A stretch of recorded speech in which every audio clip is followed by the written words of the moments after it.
Hello hi అండి అందరికీ welcome to my channel RN వంటింటి రుచులు. ఈ వీడియోలో మనం ఓవెన్తో పని లేకుండా ఇంట్లోనే కేక్ ఎలా తయారు చేసుకోవాలో తెలుసుకుందాం. ముందుగా ఈ ఛానల్ని సబ్స్క్రైబ్ చేయండి, అలానే నా ఈ ఛానల్ని సపోర్ట్ చేయండి. ఈ కేక్ చూసి ఎలా ఉందో లైక్ చేయండి. దీని తయారీ విధానం ఇప్పుడు తెలుసుకుందాం. ముందుగా నేను 50 గ్రాముల బటర్ తీసుకొని దాన్ని మెత్తగా పేస్ట్ లాగా కొంచెం స్పూన్తో ప్రెస్ చేశాను.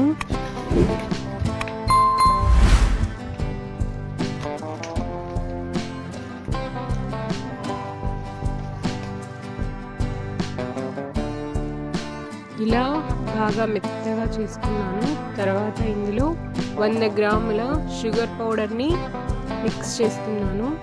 షుగర్ని మిక్సీకి వేసి బాగా పౌడర్ చేసుకున్నా, ఎందుకంటే మనకు కేక్ బ్యాటర్ ఈజీగా కలపడానికి మనకు ఈజీగా ఉంటుంది. లేదంటే మనకు షుగర్ మెల్ట్ అయ్యి కలపడానికి కొంచెం టైం ఎక్కువ తీసుకుంటుంది. కాబట్టి నేను పౌడర్ తీసుకొని కలుపుతున్నాను. ఇలా బాగా మిక్స్ చేసుకోవాలి. షుగర్ పౌడర్ని కొద్దిగా వేసుకుంటూ కలిపాను. ఇందులో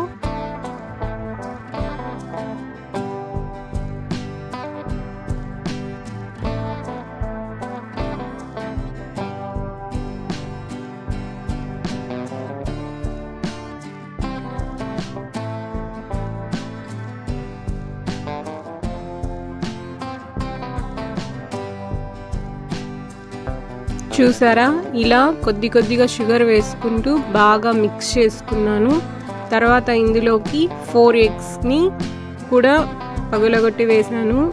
4 ఎగ్స్ అంటే ఒక్కొక్క ఎగ్ 50 గ్రామ్స్, అలా 200 గ్రామ్స్ ఎగ్స్ ఇందులో కలిపాను అన్నమాట. అది కూడా బాగా మిక్స్ చేసుకోవాలి.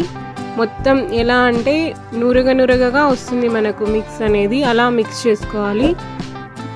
ఇది ఒకే వైపుకు కలుపుకుంటూ ఉండాలి, అటు ఇటు 2 వైపులా కలుపుకూడదు. ఎందుకంటే మనకు కేక్ బ్యాటర్ బాగా కలిపితేనే మనకు కేక్ అనేది బాగా స్మూత్గా మంచిగా వస్తుంది, లేకుంటే కేక్ సరిగా రాదు.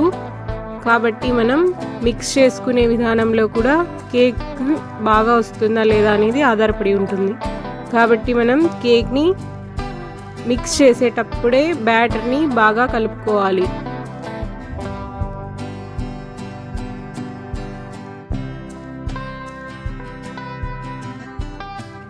మనం ఇలా కలుపుతూ చూసారా, ఇలా అయ్యేదాకా బాగా మిక్స్ అయింది. ఇప్పుడు ఇలా కలుపుకోవాలి మనం కేక్ బ్యాటర్ని.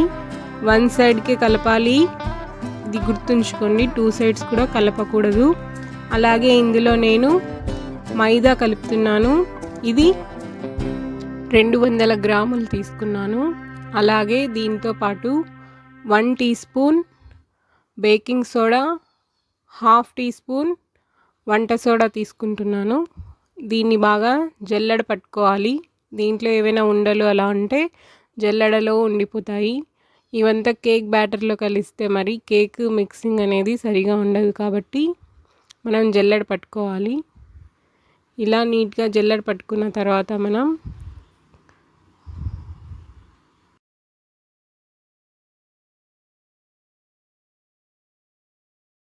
ఈ మిశ్రమాన్ని మళ్ళీ బాగా కలుపుకోవాలి. బాగా 1 సైడ్ నుంచి స్మూత్గా కలుపుకోవాలి. ఇలా కలుపుతూ ఉండాలి.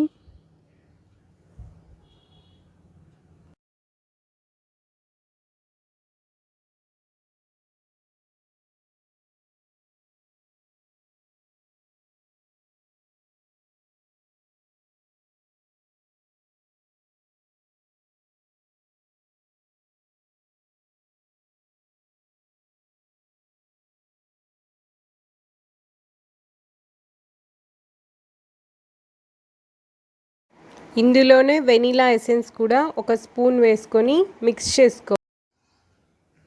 ఇలా మిక్స్ చేసుకున్న తర్వాత మనకు కొద్దిగా గట్టిగా ఉంది అని అనిపిస్తే బ్యాటర్, అందులోకి మనం కొద్దిగా పాలు కూడా మిక్స్ చేసుకొని బాగా కలుపుకోవాలి. పాలన్నీ ఒకటేసారి వేయకూడదు, కొద్దిగా మిక్స్ చేసుకోవాలి. ఇప్పుడు ఇంకా కొద్దిగా పాలు అవసరం ఉంది కాబట్టి ఇంకొంచెం వేసి మరీ మిక్స్ చేస్తున్నాను. ఇలా బాగా ఒకటే వైపు బ్యాటర్ ఇప్పుడు మనకు తయారైంది. ఇలా ఉంటే చాలు. ఇది పర్ఫెక్ట్గా ఉంది బ్యాటర్. ఇప్పుడు మనం ఒక మందపాటి గిన్నె తీసుకొని దాంట్లో ముందుగా ఒక స్పూన్ ఆయిల్ వేసుకొని ఆ గిన్నెకు మొత్తం స్ప్రెడ్ చేయాలి ఆయిల్. దానివల్ల కేక్ కింద అంటుకోదు, మాడదు. ఇలా ఆయిల్ వేసిన తర్వాత అందులో కొద్దిగా మైదాని తీసుకొని పిండిని చల్లాలి. దానివల్ల కేక్ అనేది కింద అడుగంటదు, మాడదు త్వరగా. ఇలా పిండిని చల్లి మొత్తం స్ప్రెడ్ చేసుకోవాలి గిన్నె మొత్తం. ఆ తర్వాత ఇందులోకి మనం కేక్ బ్యాటర్ని నిదానంగా దానిలో కరెక్ట్గా వేయాలి.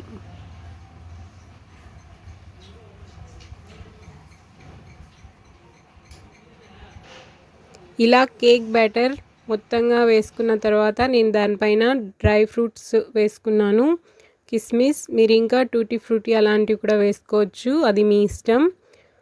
అలానే దీన్ని అటు ఇటు కదపాలి, లోపల ఎయిర్ బబుల్స్ ఉంటే వెళ్ళిపోతాయి. తర్వాత మందపాటి ప్యాన్ తీసుకొని దాంట్లో ఐరన్ స్టాండ్ పెట్టాను. దాన్ని ముందుగానే 10 నుంచి 15 నిమిషాల పాటు హై ఫ్లేమ్లో హీట్ చేసుకోవాలి. తర్వాత మనం ఈ కేక్ బ్యాటర్ ఉన్న గిన్నెని దానిపైన పెట్టాలి. తర్వాత దాన్ని మూతతో పూర్తిగా మూసివేయాలి గాలి పోకుండా. తర్వాత దీన్ని మనం 35 నుంచి 40 నిమిషాలు మీడియం ఫ్లేమ్లో ఉంచాలి. తర్వాత ఇలా మనకి కేక్ రెడీ అయిపోతుంది. చూసారా, చాలా బాగుంటుంది. ఫ్లఫీగా స్మూతీగా. ఇది చల్లారేంత వరకు అలానే వదిలేయాలి. చల్లారిన తర్వాత చాకుతో దీన్ని రౌండ్గా కట్ చేసుకొని ఒక ప్లేట్లో రివర్స్ చేసి బౌల్ని తీసేస్తే నీట్గా వచ్చేస్తుంది.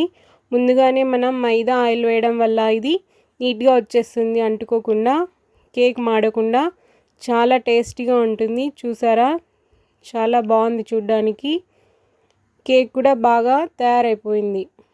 ఇది మీరు కూడా ట్రై చేసి ఇంట్లో ఎలా ఉందో చూసి చేసుకొని కామెంట్ చేయండి. ఈ ఛానల్ సబ్స్క్రైబ్ చేయండి.